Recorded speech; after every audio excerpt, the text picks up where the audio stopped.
Hello जी, तो आप लोग कैसे हैं? मुझे पूरा उम्मीद और विश्वास है कि आप लोग बहुत ही अच्छे होंगे। और आज हम लोग ट्राइकोनोमेट्री से संबंधित कुछ प्रश्न देखेंगे।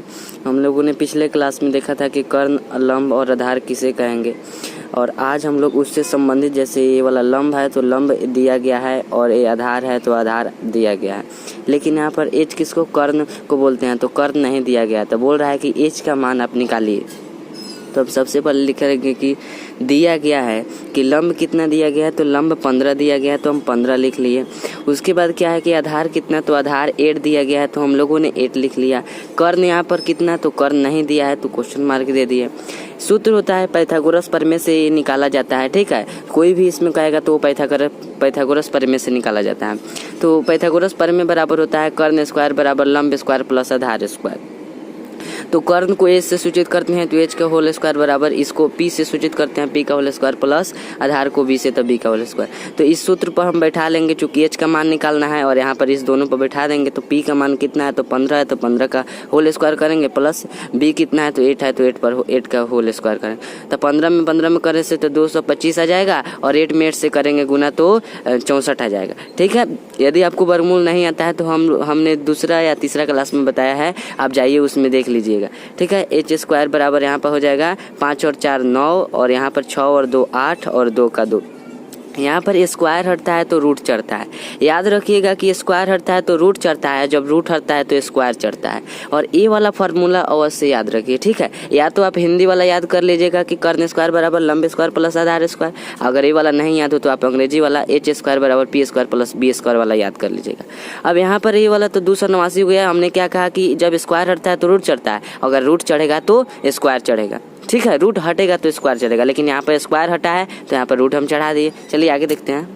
अब इसका जो है ना, अब इसका देखिए, इसका 17 में 17 से गुणा करेंगे तो 289 हो जाएगा। तो इसका वर्गमूल कितना हो जाएगा, 289, ठीक है। इसका वर्गमूल कितना होगा, 289।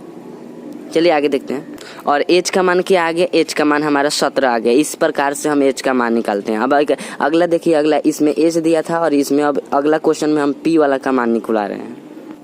यहाँ पर लिखा है कुछ कि पाइथागोरस प्रमेय किस त्रिभुज पर, तो समकोण त्रिभुज पर लागू होता है। अब समकोण त्रिभुज क्या होता है, तो जिसका एक कोण 90 डिग्री का होता है, तो इसका एक कोण 90 डिग्री का होता है। ऐसे कर दिया जाता है तो ये 90 डिग्री का हो जाता है, ठीक है।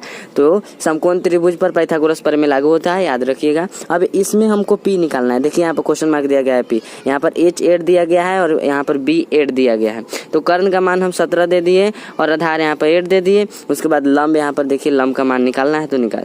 उसके बाद पाइथागोरस प्रमेय बराबर होता है वही चीज की कर्ण स्क्वायर बराबर लंब स्क्वायर प्लस आधार स्क्वायर। चलिए आगे देखते हैं।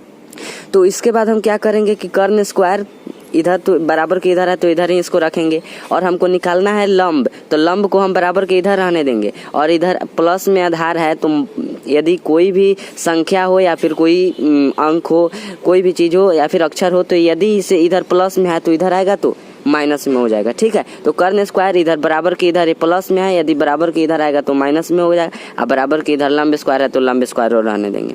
यहाँ पर है कि लंब स्क्वायर, अब इसको सीधा कर लेंगे। अब इस चीज को यहाँ पर लाएंगे और ये दोनों को यहाँ पर लाएंगे, ठीक है। मतलब सेम टू सेम चीज है, आप ऐसे भी रख सकते हैं, ठीक है, कोई दिक्कत नहीं है। तो लंब स्क्वायर बराबर क्या हो जाएगा, सीधा इसको कर्ण स्क्वायर जो था उसको माइनस है तो आधार स्क्वायर हो जाएगा, ठीक है। अब लंब को हम पी से सूचित करते हैं तो पी का होल स्क्वायर, कर्ण को एच से तो एच का होल स्क्वायर और आधार को बी से तो बी का होल स्क्वायर, ठीक है। तो ये भी सूत्र आप याद कर लीजिएगा। 3 सूत्र होता है जिसमें से एक सूत्र पहले बताएं, एक ये वाला सूत्र है और इसके बाद एक और बताएंगे। तो पी स्क्वायर बराबर एच का मान 17 था तो 17 का होल स्क्वायर हो गया, माइनस बी का मान 8 था तो 8 का होल स्क्वायर। अब 17 में 17 से गुना किए तो 289 हो गया, माइनस 8 में 8 से किए तो 64 हो गया। अब पी बराबर यहाँ पर फिर स्क्वायर हटा तो रूट चढ़ेगा तो 225 हो जाएगा। तो इसके बाद देखिए यहाँ पर तो पी का मान क्या आ गया, 15 आ गया। क्या आ गया, 15 आ गया। पी का मान क्या आ गया, तो 15 आ गया। इस प्रकार से हमने वहाँ पर एच निकाला, यहाँ पर पी निकाल लिए। अब अगला देखिए, अगला क्वेश्चन में कहता है कि पी यहाँ पर दिया है 7 और एच दिया है 8 और यहाँ पर बी का मान निकालना है। लेकिन यहाँ पर कहा है कोण सी के लिए। हमने पिछला जो दोनों क्वेश्चन बनाया उसमें ये नहीं कहा था कि आप कोण से निकालिए, लेकिन इसमें कह रहा है कि कोण सी से निकालिए। ठीक है। तो कौन सी के लिए देखिए, कौन सी के लिए क्या कर्ण कितना है, आधार कितना है और लंब कितना है। तो सबसे पहले लिखेंगे दिया गया है तो कर्ण कितना हो जाएगा, तो सी यहाँ पर है, सी पर से हम एक तीर का निशान खींचेंगे और तीर के निशान के सामने जो यहाँ पर क्या बोलेंगे, जो यहाँ पर भुजा आगे आएगा, मतलब तीर के निशान के सामने जो भुजा आगे आएगा वो वाला जो आएगा वो उसका लंब कहलाएगा। ठीक है। तो यहाँ पर क्या हो जाएगा, यहाँ पर लंब को पी से सूचित करते हैं, बराबर 7 हो जाएगा। ठीक है। मतलब कोण के सामने की भुजा लंब कहलाती है। तो यहाँ पर कोण किसका बात, सी का कोण का बात कर रहा है, तो कोण के सामने की भुजा लंब कहलाई, तो ए बी बराबर हो जाएगा 7। ठीक है। दूसरा में कहता है कि यहाँ पर आधार तो निकालना ही है। कर्ण देखिए, तो कर्ण क्या होता है कि समकोण के सामने वाली जो भुजा होती है वही उसका कर्ण कहलाती है। ठीक है। तो यहाँ पर समकोण के सामने क्या पड़ता है, इस प्रकार से एक तीर का निशान खींचेंगे तो यहाँ पर 8 पड़ेगा, तो हमने यहाँ पर 8 लिख लिया। ठीक है। चलिए आगे देखते हैं। अब देखिए यहाँ पर कहता है कर्ण स्क्वायर बराबर पाइथागोरस प्रमेय में बराबर होता है कर्ण स्क्वायर बराबर लंब स्क्वायर प्लस आधार स्क्वायर। तो इस बार आधार को निकालना है, तो आधार को बराबर के इधर नहीं रखेंगे, कर्ण का होल स्क्वायर लिख दिए।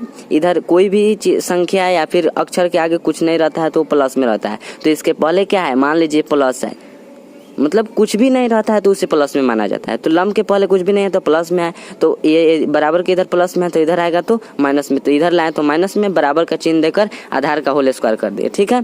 तो यहाँ पर लिखेंगे कि आधार का होल स्क्वायर, अब इसको सीधा कर लेंगे, ये वाला इधर आ जाएगा और ये वाला इधर, तो आधार का होल स्क्वायर बराबर कर्ण का होल स्क्वायर माइनस लंब का होल स्क्वायर। ठीक है। तो आधार को बी से सूचित करते हैं, तो बी का होल स्क्वायर बराबर एस का होल स्क्वायर माइनस पी का होल स्क्वायर, तो ये भी याद रख लीजिएगा सूत्र। तो 3 सूत्र हुआ, 3 सूत्र इसमें होता है ये वाला पाइथागोरस प्रमेय में। ठीक है। तो b का मान तो हमको निकालना है, h का यहाँ पर मान दिया है 8, तो 8 का होल स्क्वायर कर लेंगे, माइनस b का मान कितना दिया है 7 दिया है, तो 7 का होल स्क्वायर, b स्क्वायर बराबर 8 में 8 से करेंगे तो 64 हो जाएगा, 7 में 7 से करेंगे 49 हो जाएगा। ठीक है। 49 हो जाएगा। उसके बाद यहाँ पर स्क्वायर हटाएं तो यहाँ पर रूट चढ़ गया, अब इसमें से घट जाएगा, तो 14 में से 9 गया तो 5 और 5 में से 4 गया तो 1, अब इस पर रूट चढ़ गया, तो इसका आंसर यही हुआ, क्योंकि 15 को रूट से बाहर नहीं निकाला जा सकता है। ठीक है। चलिए b बराबर √15 हो गया। चलिए तो अब मिलते हैं कल की क्लास में। कल हमारा जो टॉपिक है वो त्रिकोणमितीय अनुपात का टॉपिक है। ठीक है। तो आप लोग बहुत इंतज़ार करिएगा, तो आइएगा कल की क्लास में। ठीक है। और मिलते हैं अब कल की क्लास में, और कमेंट और लाइक अवश्य करिए, शेयर भी करिए वीडियो को। ठीक है। कोई डाउट हो तो अवश्य कमेंट करिए, और ठीक है, तो मिलते हैं कल की क्लास में।